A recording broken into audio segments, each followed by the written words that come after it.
The autumn rain drummed against the windows of Jefferson Elementary School as Morgan Freeman stepped through the familiar double doors, his weathered hands adjusting the collar of his coat.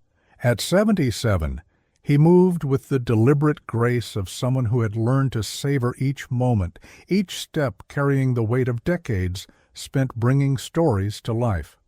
The hallways smelled exactly as they had 50 years ago, a mixture of floor wax, chalk dust, and the faint sweetness of cafeteria milk. He had returned to his old school in Charleston, Mississippi, not as the celebrated actor the world knew, but as the boy who had once walked these same corridors with holes in his shoes and dreams larger than the small town that contained them. The visit was meant to be ceremonial, a simple dedication of the new library wing funded by his foundation.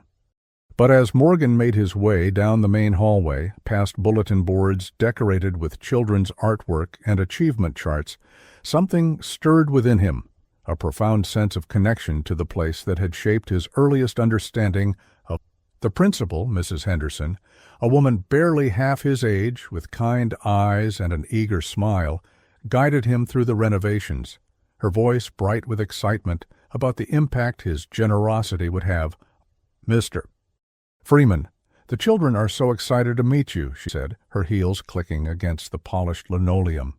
Many of them have watched your movies with their families, though I suspect they know you better as the voice of God than as the man who once sat in these very classrooms. Morgan chuckled, the sound warm and familiar, like distant thunder on a summer evening. He had grown accustomed to such comments, though they never failed to amuse. If only they knew how far from godlike he was as a young boy in these halls, struggling with a stutter that made him reluctant to speak aloud, finding solace in the school's small library where books became his window to worlds beyond the cotton fields that surrounded his hometown. As they rounded the corner near the old gymnasium, Morgan's attention was drawn to a figure hunched over a mop bucket, working with the methodical precision of someone who had performed the same task thousands of times. The man was small and his hair white as fresh cotton, his movements slow but determined. Something about his posture, the way he held his shoulders, sparked a memory deep in Morgan's mind. He stopped walking, Mrs. Henderson's voice fading into background noise as he studied the janitor's face. "Excuse me," Morgan said, his voice carrying the careful modulation that had become his trademark. "Sir, could I speak with you for a moment?" The janitor looked up, his eyes widening slightly as recognition dawned. The mop handle trembled in his weathered hands. "Well, I'll be," he heard, his voice cracked with age and emotion. Morgan Freeman, little Morgan Freeman from Mrs. Patterson's fourth-grade class. "Mr. Washington," Morgan breathed, the name emerging from a place in his heart he hadn't visited in decades. "Ernest Washington, you remember me?" The old man's face broke into a smile that seemed to illuminate the entire hallway. "Remember you? Boy, I remember every child that ever walked through these doors. But you were special. Always reading, always asking questions. I used to watch you in the library during lunch, nose buried in some book about faraway places. I knew you were going somewhere, son. I just knew it." Mrs. Henderson watched the exchange with growing amazement, slowly realizing she was witnessing the reunion of two people whose paths had diverged dramatically, but whose connection remained as strong as ever. Ernest Washington had been the school's janitor for over 60 years, she realized. He had been here when Morgan Freeman was a student, and somehow, impossibly, he was still here. "Mr. Washington," Morgan said, his voice thick with emotion, "you're still working? How old are you now?" The old janitor straightened his shoulders with pride. 90 years old last month, Mr. Freeman. Still coming in every day, still keeping these halls clean for the children. This school is my life, has been since I was 30 years old. I've seen thousands of children come and go, watch them grow up, have children of their own. Some of them bring their grandchildren here now." He paused, his eyes growing distant. "But I always wondered what happened to that quiet boy who loved her, rich." Morgan felt crack open in tears of joy and Here was a man who had spent his entire adult life in service to others, who had watched generations of children pass through these halls, who had remembered a shy, stuttering boy with big dreams. And at 90 years old, he was still here, still working, still serving. "Mr. Washington," Morgan said carefully, "do you enjoy your work? Are you here because you want to be or because you have to be?" The question hung in the air like a challenge.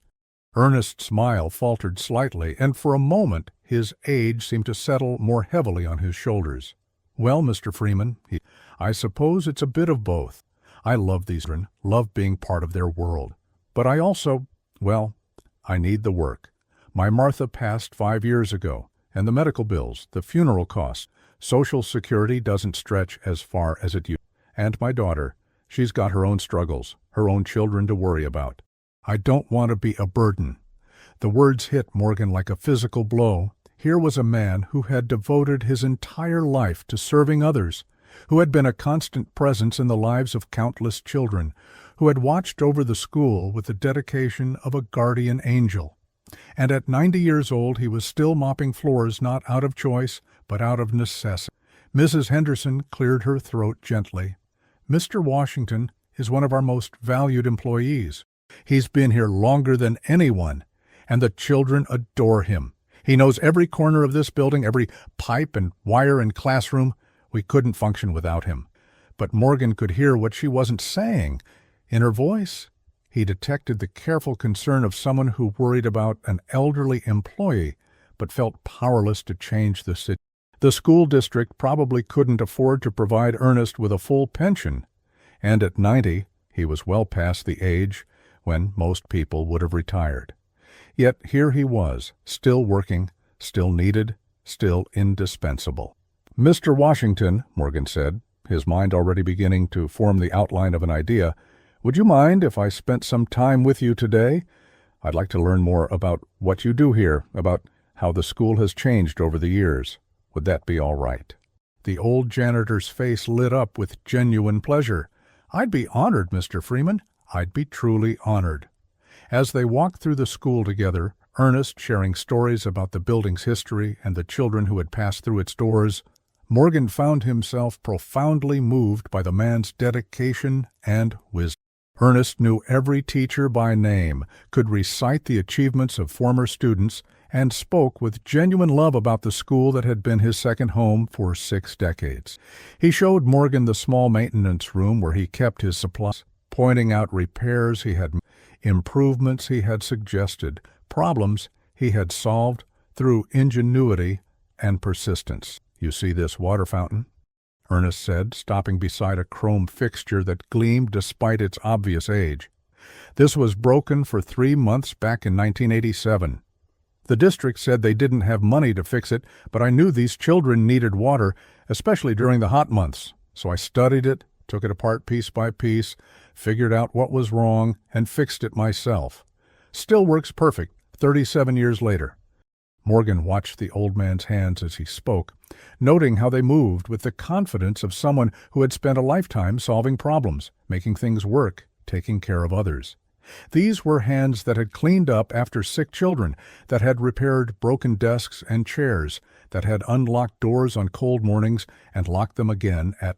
They were hands that had served without recognition, without fanfare, without the applause that had followed Morgan throughout his career.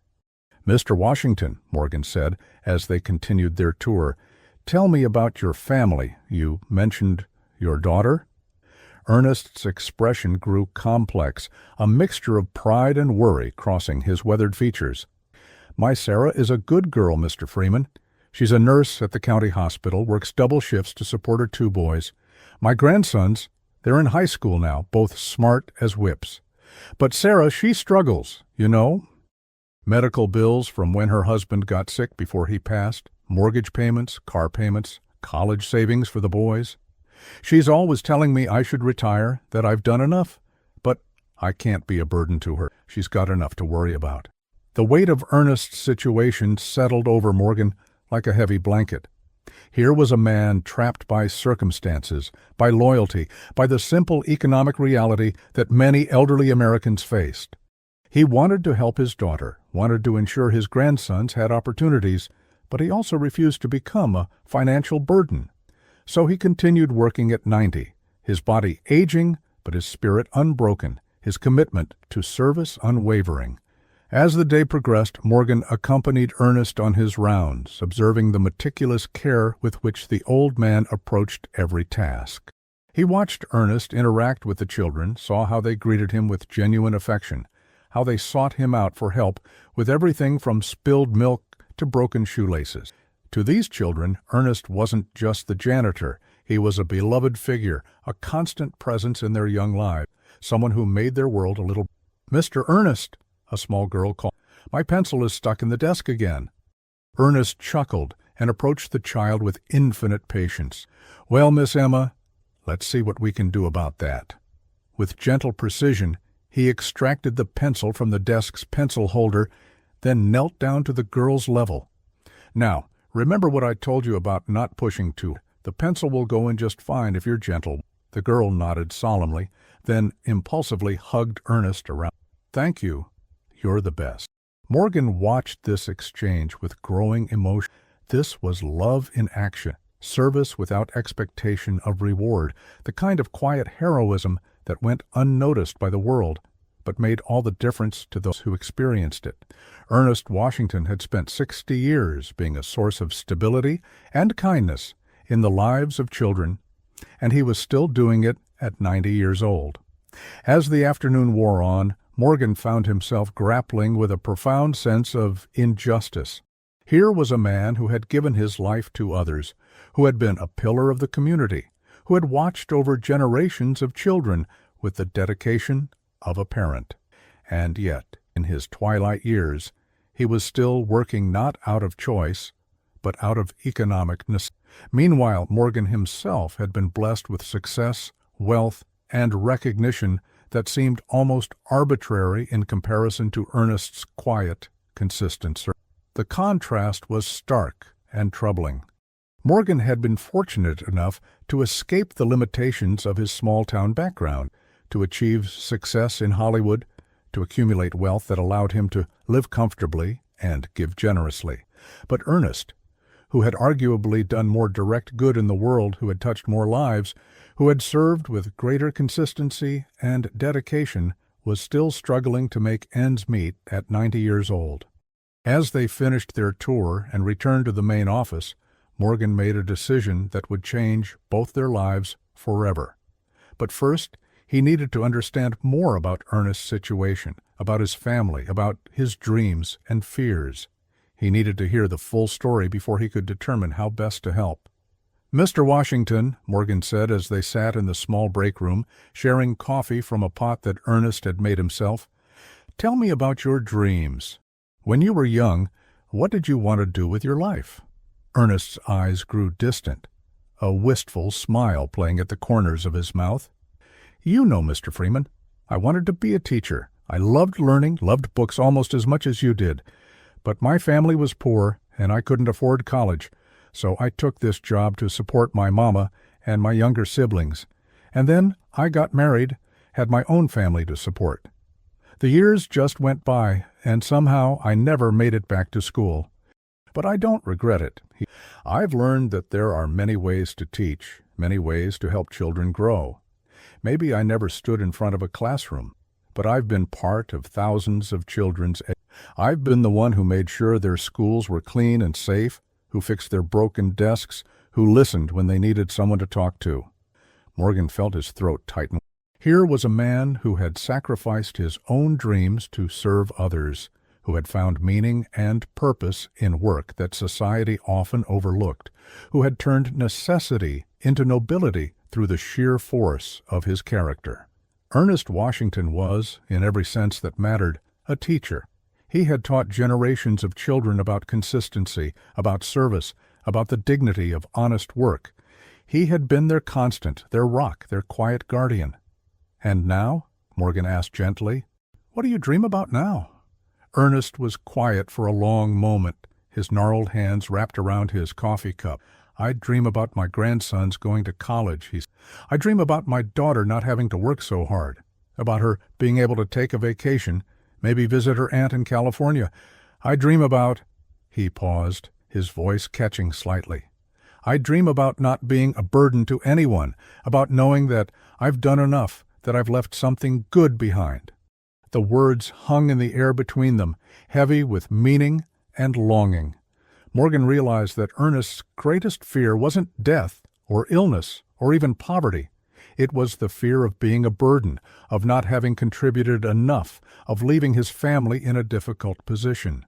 This was a man who had spent his entire life giving, and even now, at 90, his primary concern was for others. It was in that moment that Morgan knew what he had. The idea that had been forming in his mind all day suddenly crystallized into a clear plan of action. He would not simply write a check or make a donation, though those things might be part of the solution. Instead, he would find a way to honor Ernest's, to ensure that his remaining years were filled with dignity and security, and to create a legacy that would continue to benefit others long after. But first, he needed to understand the full scope of Ernest's situation. He needed to meet Sarah, to see for himself the struggles that Ernest's daughter faced, to understand the challenges that his grandsons might encounter. He needed to see the complete picture before he could craft a solution that would truly make a difference. "Mr. Washington," Morgan said, his voice carrying the weight of decision, "I wonder if you might allow me to meet your family. I'd like to understand better how I might be able to help, not just you, but your daughter and grandsons as well." Ernest's eyes widened with surprise and something that might have been hope. "You want to meet my family? Mr. Freeman, you don't need to." "I want to," Morgan interrupted gently. "You've been part of my story since I was a child, even if I didn't realize it. Now I'd like to be part of yours, if you'll let me." The old janitor's eyes filled with tears, and for a moment he seemed unable to speak. Finally, he nodded slowly. "I'd be honored, Mr. Freeman. I'd be truly honored." As they made plans to meet the following evening, Morgan felt a sense of purpose that he hadn't experienced.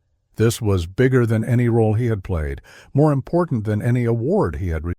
This was about recognizing the quiet heroism of ordinary people, about ensuring that a life of service was rewarded with dignity and security. This was about paying forward the kindness and stability that Ernest had provided to thousands of children over the decades.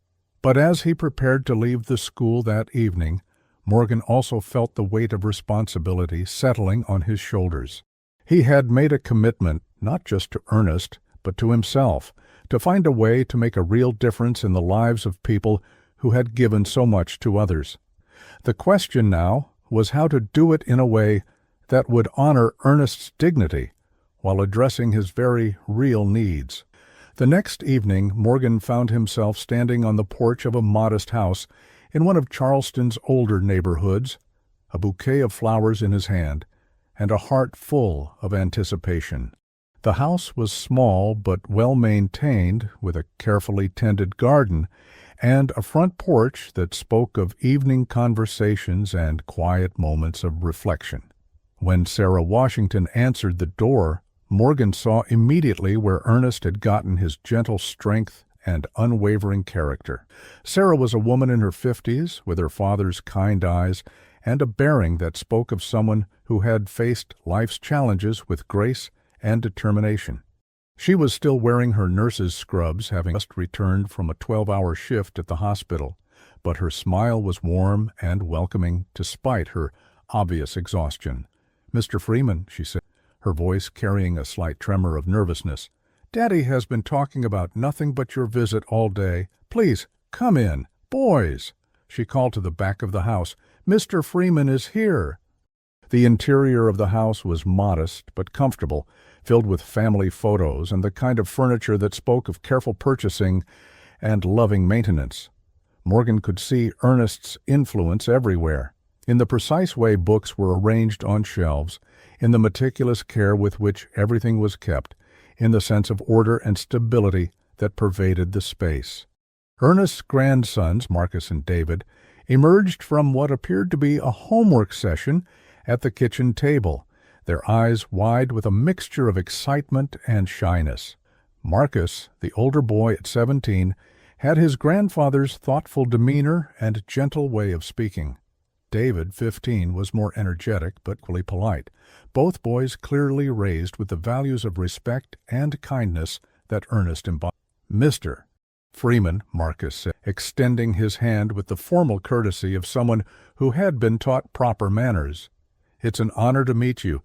Granddad has been telling us stories about when you were in school together." "The honor is mine," Morgan replied, shaking hands with both boys and noting the calluses on their palms that spoke of part-time jobs and household responsibilities. "Your grandfather has been telling me about both of you, about your academic achievements and your plans for the future." As they settled into the living room, Morgan began to understand the full picture of the Washington family's situation. Sarah worked as a registered nurse at the county hospital, often pulling double shifts to make ends meet. The boys were excellent students, both hoping to attend college, but the family's financial situation made that dream uncertain. Marcus was particularly interested in engineering, while David showed aptitude for medicine, inspired by his mother's career. "Tell me about your plans after high school," Morgan said to the boys, genuinely interested in their aspirations. Marcus glanced at his mother before answering.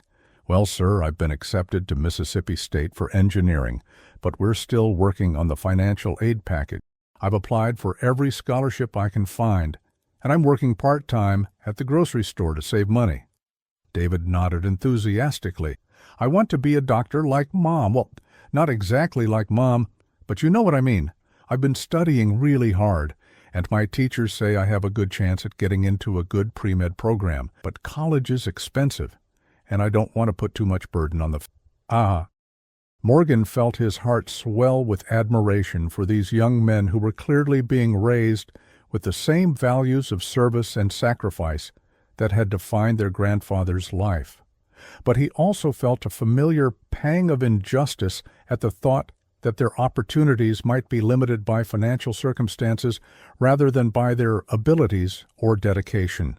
"And you, Sarah," Morgan said, turning to their mother, "what are your hopes for your sons?" Sarah's expression grew complex, a mixture of pride and worry that Morgan recognized as the universal burden of parents everywhere. "I want them to have opportunities I never had, chances to use their talents and make a difference in the world. But I also want them to understand the value of hard work and service to others. Their grandfather has been their greatest teacher in that regard." She paused, her voice catching slightly. "I worry about Dad, Mr. Freeman. He's 90 years old, and he still insists on working every day. I've tried to convince him to retire, told him we'll figure out a way to manage, but he's so worried about being a burden. He's spent his entire life taking care of others, and now he can't seem to let others take." Morgan nodded, understanding the delicate balance of pride and practicality that was keeping Ernest working despite his advanced. "He's a remarkable man. The way he talks about his work, about the children he's served over the years, it's clear that he's found real meaning in his career. But I also understand your concern about his health and well-being." As the evening progressed, Morgan found himself drawn deeper into the Washington family's story. He learned about Sarah's struggles as a single mother, about her husband's battle with cancer, and the medical bills that had mounted during his illness. He heard about the boys' academic achievements and their dreams of higher education, about their part-time jobs and their efforts to contribute to the family's financial stability. But most importantly, he began to understand the profound impact that Ernest's example had had on his family. The old janitor's values of service, dignity, and quiet heroism had been passed down to his daughter and grandsons, creating a legacy of character that was far more valuable than any material inheritance. As the evening wound down and Morgan prepared to leave, he found himself facing a moment of decision. He had come to this house with a general idea of how he might help, but now he realized that the solution needed to be more comprehensive, more thoughtful, more respectful of the family's dignity and value. He needed to find a way to honor Ernest's lifetime of service, while also ensuring sacrifice would benefit. "I want to thank you all for welcoming me into your home. Meeting your family has been one of the most meaningful experiences I've had in years. Your grandfather is a remarkable man, and I can see that his values live on. I hope you'll allow me to be part of your lives in whatever way I can. And I hope you'll trust me when I say that I believe something special is about to happen, something that will honor your grandfather's lifetime of service and ensure that his legacy continues to benefit others for years to come. As Morgan drove home that night, his mind was racing with possibilities. He had the resources to help the Washington family, but he also had something more valuable: the platform and influence to bring attention to the quiet heroism of people like Ernest Washington. He could ensure that Ernest's story was told, that his lifetime of service was recognized, and that his sacrifice would inspire others to acts of kindness and generosity. But first, he needed to craft a plan that would address the immediate needs of the Washington family while also creating a lasting legacy that would benefit others. He needed to find a way to honor Ernest's dignity while providing the security and opportunities that his family deserved. And he needed to do it in a way that would inspire others to recognize and support the quiet heroes in their own communities. The next morning, Morgan woke with a sense of clarity and purpose that he hadn't felt in years. He spent the morning on the phone with his financial advisors, his lawyers, and his foundation's board of directors, outlining a plan that was both ambitious and deeply personal. By the afternoon, he was ready to set in motion a series of events that would transform not only the Washington family's life, but also the lives of countless others who had dedicated themselves to service. His first call was to Mrs. Henderson at Jefferson Elementary School. "I'd like to schedule another meeting with Mr. Washington, and I'd like to invite some additional people to join us, members of the school board, representatives from the teachers' union, and perhaps some community leaders. I have a proposal that I think will interest everyone." The meeting was scheduled for the following Friday afternoon, giving Morgan time to finalize his plans and prepare for what he knew would be a life-changing conversation. As he worked through the details, he felt a growing sense of excitement and anticipation. This was bigger than simply helping one family, though that was certainly important. This was about creating a model for how society could honor and support the people who dedicated their lives to serving others. The plan that Morgan was developing was comprehensive and far-reaching. It would address Ernest's immediate needs while also creating opportunities for his family and establishing a legacy that would benefit others for generations to come. But more than that, it would send a message about the value of service, the importance of recognizing quiet heroism, and the responsibility that those who have been blessed with success have to help others achieve their dreams. As Friday approached, Morgan found himself thinking constantly about Ernest Washington and the profound impact that their reunion had had on his life.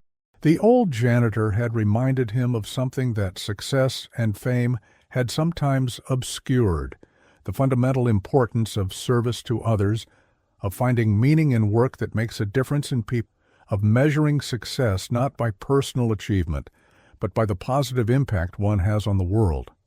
The meeting was scheduled for 3 o'clock in the school's conference room, a space that had been renovated since Morgan's childhood, but still retained the institutional feel of a place where important decisions were made. As the participants gathered, Mrs. Henderson, several school board members, representatives from the teachers' union, and a few community leaders, Morgan felt a familiar nervousness that reminded him of his early days as an actor, when everything seemed to depend on a single performance. Ernest arrived last, having finished his afternoon cleaning duties, his work clothes neat and pressed, despite the physical demands of his job. He looked puzzled by the gathering, uncertain why so many important people had requested his. Morgan watched as the old janitor took a seat at the conference table, erect, despite his age, his eyes alert and curious. "Ladies and gentlemen," Morgan began, his voice carrying the authority and warmth that had made him one of America's most beloved actors. "I've asked you here today because I believe we have an opportunity to do something extraordinary, something that will honor a lifetime of service and create a lasting legacy for our community. He paused, looking around the room at the faces of the people who had gathered, each of them representing different aspects of the community that Ernest had served for so many years. Most of you know Ernest Washington as the janitor who has been a fixture at Jefferson Elementary for 60 years. But I want to tell you about the Ernest Washington I've come to know, a man who has dedicated his life to serving others, who has been a source of stability and kindness for thousands of children, who has embodied the very best values of our community. Morgan went on to describe his reunion with Ernest, their conversations about his family and his dreams, the profound impact that the old janitor had had on his own life and the lives of countless others. He spoke about the injustice of a man who had given so much to others, still working at 90 out of economic necessity, about the dreams of Ernest's grandsons and the struggles of his daughter, about the quiet heroism that went unrecognized in communities across America. I'm here today to propose a solution, Morgan continued, his voice growing stronger with conviction, not just for Ernest Washington, but for all the people like him who have dedicated their lives to serving others. I'm proposing the creation of the Ernest Washington Foundation for Educational Service, a foundation that will recognize and support the unsung heroes of our educational system, the janitors, the cafeteria workers, the bus drivers, the secretaries, and all the other people who make our schools function and our children's lives better. The room was silent as Morgan outlined. The foundation would provide scholarships for the children and grandchildren of school support staff, ensuring that their dreams of higher education would not be limited by financial circumstances. It would offer grants to schools to improve working conditions and as outstanding service by non-teaching. Most importantly, it would provide retirement security for people like Ernest, ensuring that a lifetime of service would be rewarded with dignity and financial stability. But this is about more than money. It's about recognition, about acknowledging the vital role that these individuals play in our children's lives. It's about creating a culture that values service and supports the lives to making our communities better. He turned to Ernest, who was sitting in stunned silence, his weathered hands folded in his. Ernest Washington, you have been my inspiration. You have shown me what it means to serve others with grace and dignity, to find meaning in work that makes a difference, to live a life of quiet heroism. I want to honor your service by ensuring that your remaining years are filled with the security and recognition. Morgan outlined the specific provisions a full retirement package that would allow him to leave his job immediately if he chose, with financial security for the rest of his college scholarships for his grandsons, ensuring that their dreams of higher education would become reality. Support for his daughter Sarah, allowing her to reduce her working hours and spend more time with her family. And most importantly, recognition of his 60 years of service with a ceremony that would honor his contributions and inspire others to follow his example.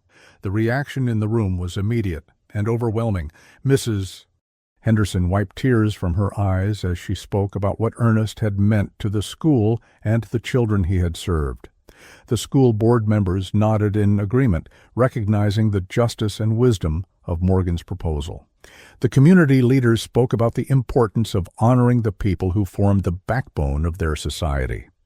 But it was Ernest's reaction that mattered most to Morgan. The old janitor sat in silence for a long moment, his eyes filled with tears, his hands trembling slightly as he processed what he had heard. Finally, he stood slowly, his voice barely above a whisper.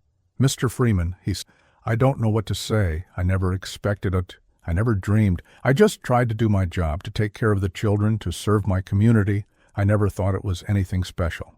Morgan stood as well, moving to Ernest's side, placing a gentle hand on. That's exactly what makes it special, Ernest.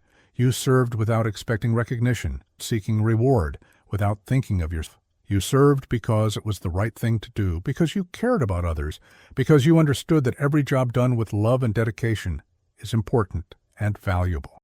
The room erupted in applause as Ernest and Morgan embraced, two men whose lives had been shaped by the same small school, whose paths had diverged dramatically, but whose values remained aligned.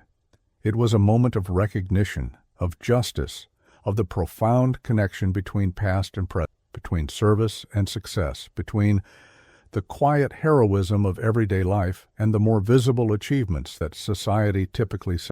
As the meeting continued and the details of the foundation were discussed and refined, Morgan felt a sense of completion that he had rarely experienced in his professional life. This was not about him, not about his success or his fame or his wealth. This was about recognizing the fundamental importance of service, about creating a legacy that would benefit others long after he was gone, about ensuring that people like Ernest Washington would never again have to choose between dignity and security in their later years. The weeks that followed were a whirlwind of activity as Morgan worked with lawyers, financial advisors, and community leaders to establish the Ernest Washington Foundation for Educational Service. The foundation would be funded with an initial endowment of $10 million from Morgan's personal fortune, with additional funding coming from corporate sponsors and individual donors who were inspired by Ernest's story. But perhaps more importantly, Morgan used his platform and influence to bring national attention to the issue of support for educational service workers. He appeared on television programs, wrote op-ed pieces for major newspapers, and spoke at conferences about the importance of recognizing and supporting the people who formed the backbone of America's educational system. The response was overwhelming. Schools across the country reached out to share their own stories of long-serving janitors, cafeteria workers, and support staff who had made profound differences in the lives of students. Corporate sponsors stepped forward to provide funding for similar programs in their own communities. Most importantly, children and families who had been touched by the quiet heroism of their school support staff began to share their own stories of gratitude and recognition. Ernest Washington's story became a catalyst for a national conversation about the value of service and the importance of supporting the people who dedicate their lives to helping others. His example inspired others to look around their own communities for the quiet heroes who might be overlooked or undervalued, and to find ways to honor their service and support their dreams. As for Ernest himself, the transformation was remarkable. For the first time in 60 years, he was able to make the choice to retire, knowing that his financial security was assured and that his family's future was bright. His grandsons' college educations were fully funded, allowing them to pursue their dreams without the burden of student loans or financial stress. His daughter Sarah was able to reduce her working hours and spend more time with her family. The constant worry about financial stability finally lifted from her shoulders. But perhaps most importantly, Ernest's lifetime of service was finally receiving the recognition.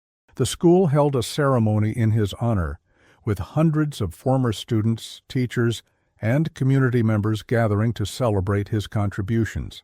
Local and national media covered the story, bringing attention to the vital role that people like Ernest played in their communities. At the ceremony, as Ernest stood before the crowd of people whose lives he had touched, he spoke with the same quiet dignity that had characterized his 6 decades of service. "I never thought I was doing anything special," hearing clearly through the gymnasium, where he had mopped floors and set up chairs for countless events. "I just tried to take care of the children, make their school a safe and clean place where they could learn and grow. If my example can inspire others to serve, to care for their communities, to find meaning in work that helps others, then I am grateful." Morgan watched from the audience, his heart full of admiration for the man who had remained humble and gracious despite the extraordinary changes in his. Ernest Washington had not been changed by recognition or financial security. He had simply been freed to be himself without the burden of economic worry or the fear of being a burden to others. As the ceremony concluded and the crowd began to disperse, Morgan found himself reflecting on the journey that had brought him to this moment. A simple visit to his old school had led to a reunion that had changed both his life and Ernest's, creating ripples that would continue to spread for generations to come. The foundation that bore Ernest's name would ensure that thousands of other service would receive the recognition and support they deserved, that their children with opportunities for education to their communities would be valued and celebrated. But beyond the concrete benefits of the foundation, Morgan realized that Ernest Washington had given him something even more valuable, a renewed sense of purpose and a deeper understanding of what it meant to live a meaningful life. Success, he had learned, was not measured solely in personal achievement or public recognition, but in the positive impact one had on the lives of others. Ernest had understood this instinctively, living it every day for 60 years without fanfare or expectation of reward. In the months that followed the ceremony, Morgan found himself drawn back to Jefferson Elementary School regularly, not as a visiting celebrity, but as a friend and mentor to the students and staff. He established a reading program, sharing his love of literature with children who reminded him of his younger self. He worked with teachers to develop creative writing workshops, encouraging students to tell their own stories and dream their own dreams. Most importantly, he spent time with the school's support staff, learning about their lives and their challenges, ensuring that Ernest's example of recognition and support would continue to inspire others.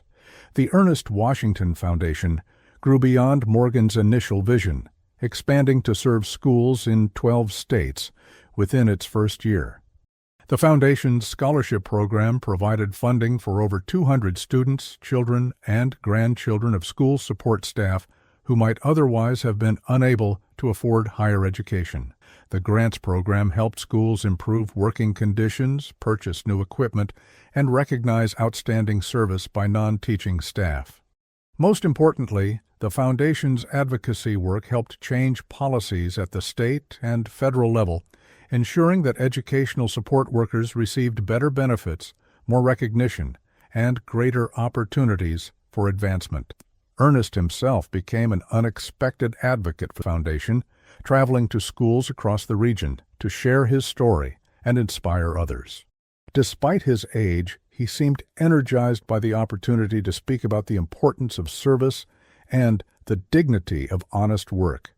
His presentations, delivered with the same quiet authority he had brought to his job as a janitor, moved audiences to tears and inspired countless individuals to look at their own communities with new eyes. Service is not about the job title on your business card, Ernest would tell his audiences, his weathered hands gesturing gently as it's about the love you put into your work, the care you show for others, the difference you make in the world around you. Every job done with pride and dedication is important. Every person who serves others with kindness and respect is a hero, whether the world recognizes. During one of these presentations at a school in rural Alabama, Ernest met a young woman named Jennifer, who worked as a cafeteria server. Like Ernest years earlier, she had dreams of becoming a teacher, but had been unable to afford college. She had been working in the school cafeteria for 5 years, serving meals to children and forming relationships with them that extended far beyond the lunch line. The children loved her, sought her out for advice and comfort, and considered her an important part of their school experience. Jennifer's story resonated deeply with Ernest, reminding him of his own younger self and the dreams he had deferred in service of others. Through the Foundation, she was able to receive a scholarship to complete her education degree, continuing to work part-time in the cafeteria while attending classes in the evenings. 2 years later, she graduated with honors and was hired as a teacher in the same school where she had served meals, bringing to her new role the same compassion and dedication that had made her beloved by students in her previous position. Stories like Jennifer's became the Foundation's greatest measure of success. Each scholarship recipient represented not just an individual achievement, but a ripple effect that touched countless lives. Teachers who had been supported by the Foundation brought their experience of service to their class, creating more inclusive and compassionate learning environments. Students who had been inspired by the Foundation's message of recognizing quiet heroism went on to careers in education, social work, and public service, carrying forward the values that Ernest had embodied. As Ernest entered his 91st year, he remained remarkably active and engaged, though he had finally agreed to step back from his most physically demanding duties. The school had created a new position for him, Educational Heritage Coordinator, that allowed him to share his institutional knowledge with new staffs while serving as a living bridge between the school's past and future. He still arrived at Jefferson Elementary every morning, but now his days were filled with mentoring young teachers, helping new custodial staff learn the building's quirks and needs, and sharing stories with students about the school's history and traditions. Morgan visited him regularly, their friendship deepening as they worked together on projects and shared their thoughts about legacy and meaning. During one of these visits, as they sat in the school's library, surrounded by books purchased with foundation funds, Ernest reflected on the unexpected turns his life had taken. "You know, Mr. Freeman," he said, his voice still strong despite his advanced years, "I spent 60 years thinking that my job was to take care of this building and these children, but I'm beginning to understand that maybe my real job was to show people that every kind of work can be meaningful, that serving others is the highest calling, that dignity comes from doing your best regardless of whether anyone notices." Morgan nodded, understanding the profound truth in Ernest's words. "You've been teaching all along, Ernest. You just didn't realize it. Every child who saw you work with pride and dedication, every teacher who witnessed your commitment to excellence, every parent who trusted you with their children's safety and well-being, they all learned something important from your example." As they talked, Marcus and David Washington stopped by the library, both now college students, home for winter break. Marcus was thriving in his engineering program, his natural aptitude for problem-solving enhanced by the work ethic and values his grandfather had instilled in him. David was excelling in his pre-med studies, inspired by his mother's career in healthcare and his grandfather's example of service to others. "Granddad," Marcus said, settling into a chair beside Ernest, "my engineering professor asked me to write a paper about someone who had influenced my career choice. I wrote about you, about how you taught me that solving problems and fixing things wasn't just about technical skills. It was about caring enough to find solutions that really worked for people." David nodded enthusiastically. "Same here. When I told my advisor about why I wanted to go into medicine, I talked about Granddad and how he showed me that healing isn't just about medical procedures. It's about treating people with dignity and respect, about being someone they can count on when they need help." Ernest's eyes filled with tears as he listened to his grandsons, realizing that his life's work had extended far beyond the walls of Jefferson Elementary School. Through his example, he had shaped the next generation of his family, instilling in them the values of service and compassion that would guide their own careers and contributions.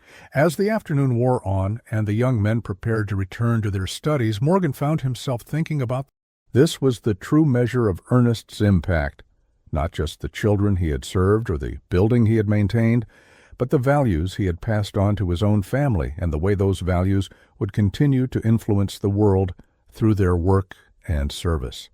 The foundation continued to grow and evolve, adapting to meet the changing needs of schools and communities across the country.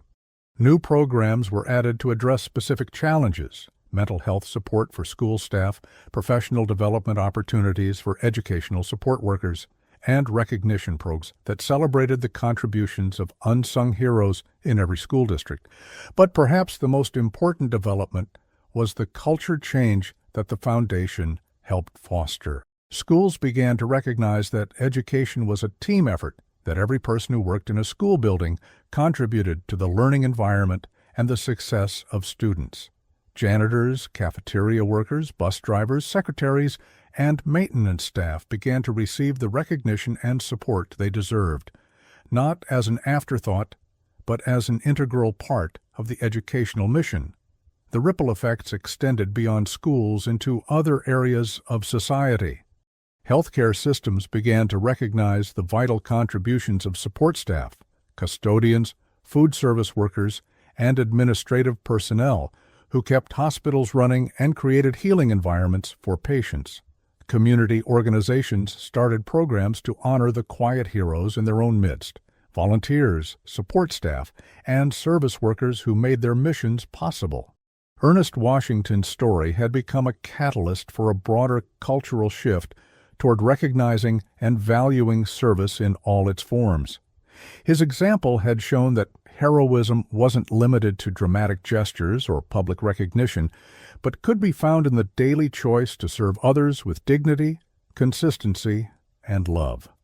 As Ernest approached his 92nd birthday, he remained a vital presence at Jefferson Elementary School, though his role had evolved once again.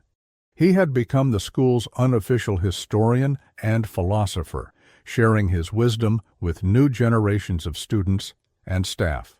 Children who had never known him as the janitor sought him out for advice, drawn by his gentle manner and his ability to listen with complete attention.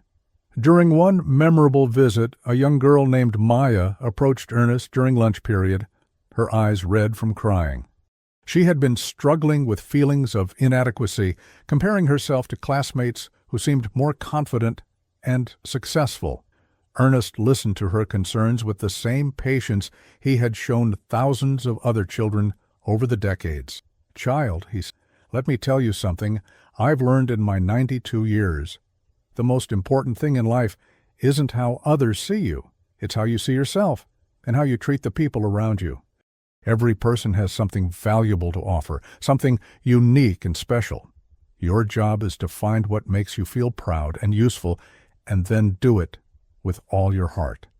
Maya looked up at him, her tears beginning to dry. "But Mr. Ernest, what if what I'm good at isn't important? What if nobody notices?" Ernest smiled, his weathered face creasing with warmth and understanding. "Child, the most important work in the world is often the work that nobody notices.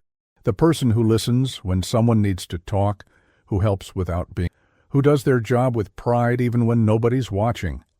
That person is making the world better in ways that matter more than any trophy or award." His eyes twinkled with gentle humor.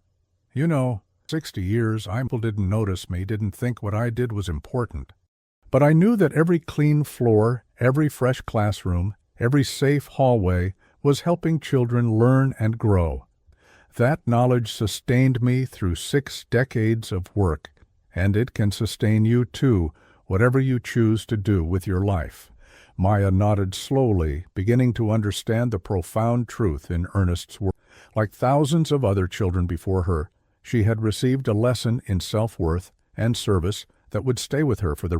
As Morgan witnessed interactions like this one, he realized that Ernest's greatest gift had not been his physical labor or his institutional knowledge, but his ability to see and nurture the inherent worth in every person he encountered. This was the quality that had made him beloved by generations of children, respected by colleagues, and cherished by his family. It was also the quality that made him a true teacher, regardless of his job title or formal education. The Foundation's work continued to expand and evolve, but its core mission remained unchanged: to recognize and support the quiet heroes who dedicate their lives to serving others.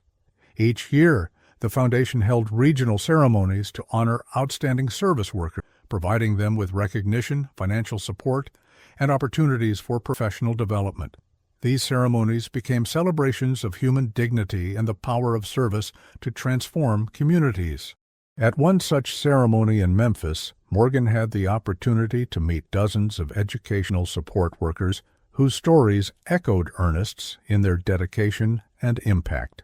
There was Rosa, a school secretary who had learned Spanish to better communicate with immigrant families, becoming a bridge between cultures and a source of comfort for children struggling to adapt to a new country. There was James, a bus driver who had memorized the names of every child on his route and had noticed when one quiet boy was being bullied, intervening in a way that helped transform the child's school experience. There was Maria, a cafeteria worker who had started a weekend food program for students who might otherwise go hungry, using her own resources to ensure that no child in her school went without meals. Each of these stories reinforced the Foundation's central message, that service comes in many forms, that heroism can be found in the most ordinary jobs, and that the true measure of a life well lived is not in personal achievement, but in the positive impact one has on others. As the ceremony concluded, and Morgan prepared to return home, he reflected on the journey that had brought him to this moment. What had started as a simple visit to his old school had become a mission that had touched thousands of lives and changed the way society viewed service and sacrifice. Ernest Washington's example had inspired a movement that would continue long after both men were gone, ensuring that future generations would recognize and support the quiet heroes in their own communities. But perhaps the most profound change had been in Morgan himself. His success as an actor had brought him fame and fortune, but his friendship with Ernest had brought him something far more valuable, a deeper understanding of what it meant to live a meaningful life. He had learned that true success was not measured in awards or accolades, but in the difference one made in the lives of others. He had discovered that the most important stories were not the ones told on screen, but the ones lived out in the daily choices to serve, to care, to make the world a little better for those around. As Ernest Washington continued his quiet service at Jefferson Elementary School, now recognized and celebrated, but unchanged in his essential character, he remained a living testament to the power of consistency, dedication. His story had become a beacon of hope for anyone who wondered whether their work mattered, whether their service was valued, whether their life had meaning. The answer, embodied in Ernest's 92 years of faithful service, was a resounding yes. Every act of service, no matter how small or unnoticed, contributed to the fabric of human dignity and community. Every person who chose to serve others with love and dedication was a hero, deserving of recognition and support. Every life lived in service to others was a life well lived, worthy of celebration and honor. Morgan Freeman had found his old school janitor still working at 90, and what he had done next had indeed stunned everyone, not through dramatic gestures or overwhelming displays of wealth, but through the simple act of recognition, the profound choice to honor a life of service, and the commitment to ensure that such lives would be valued and supported in the future. In doing so, he had not only transformed Ernest Washington's life, but had also discovered the true meaning of his own success and the lasting legacy he wanted to leave behind.